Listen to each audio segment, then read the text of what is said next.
আসসালামু আলাইকুম রহমতুল্লাহ। বাংলাদেশ জামাত ইসলামী বনপাড়া পৌর শাখার পক্ষ থেকে গুনাইহাটি ৪ নম্বর ওয়ার্ডের ছোট্ট একটা রাস্তা জনগণের সুবিধার্থে এটা এবং আমাদের এমপি প্রার্থী আব্দুল হাকিমের পক্ষ থেকে ছোট্টভাবে কিছু কাজ, জনকল্যাণমূলক কাজ করে দেওয়া হচ্ছে। এখানে কাজ যদিও খুব ছোট, তবুও এটা একটা শুভ উদ্যোগ, ভালো উদ্যোগ। আমরা যেখানে অনেক বড় কিছু পাই না অনেক জায়গায়, তারপরেও আমরা ছোট একটা কিছু পেয়েছি।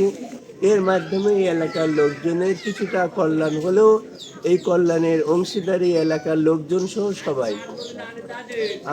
আমরা ভবিষ্যতে চেষ্টা করব। বিগত প্রায় ৫৫-৫০ বছর স্বাধীনতা হয়েছে দেশ, তারপরেও বাংলাদেশ জামাত ইসলামী সরকার কোনো সময় সরকারে আসে নাই। যদি তারা ভবিষ্যতে সরকারে আসতে পারে, তারা যে জনকল্যাণমূলক কাজ করবে তার একটা সুন্দর নিদর্শনগুলো আমরা বিভিন্ন জায়গায় দেখতে পাচ্ছি।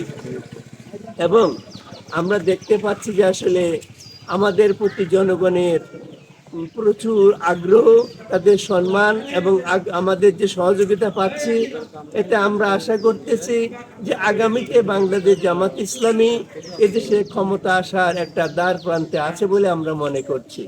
এবং আমাদের এই নাটোর ৪ আসন, যেটা বড়াইগ্রাম গুরদাসপুর, এখানে যে আমাদের প্রার্থী আছে, এই প্রার্থী আমাদের সংগঠনের একজন যোগ্য লোক এবং প্রশাসনেরও যোগ্য লোক। আমরা সবাই মিলে যদি তাকে সহযোগিতা, তার পিছনে শ্রম দিয়ে তাকে যদি আমরা উঠাতে পারি, তাহলে আশা করবো আমাদের এই এলাকার, আমাদের দুই থানার উন্নয়নের কাজে আমরা তাকে সর্বদাই কাছে পাবো বলে আমাদের সবার বিশ্বাস। এবং জামাত ইসলামের পক্ষ থেকে সকলকে ধন্যবাদ। জামাত ইসলামী যেমন মানুষকে ধর্মের শিক্ষা দেয়, তেমনি অনৈতিকতা থেকে দূরে থাকার শিক্ষা দেয়, দুর্নীতি থেকে দূরে থাকার শিক্ষা দেয়।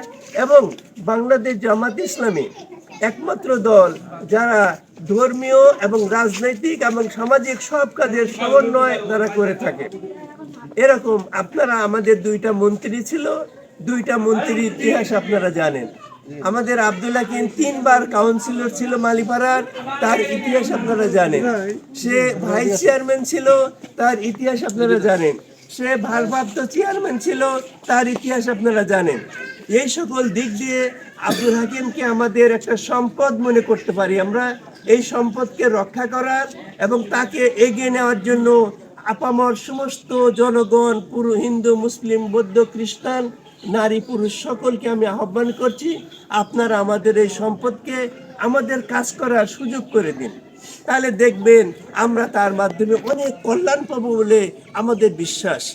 এই বলে আমি সকলের সুস্থতা এবং সকলের কল্যাণ কামনা করে কথা এখানে শেষ করছি।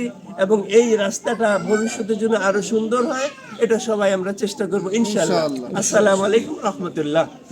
ব্যবস্থা করে দিতেন তো আমি বিষয়টা হাইকমান্ডকে জানানোর পরে হাইকমান্ডের ব্যবস্থাটা নিচ্ছে জামাতের পক্ষ থেকে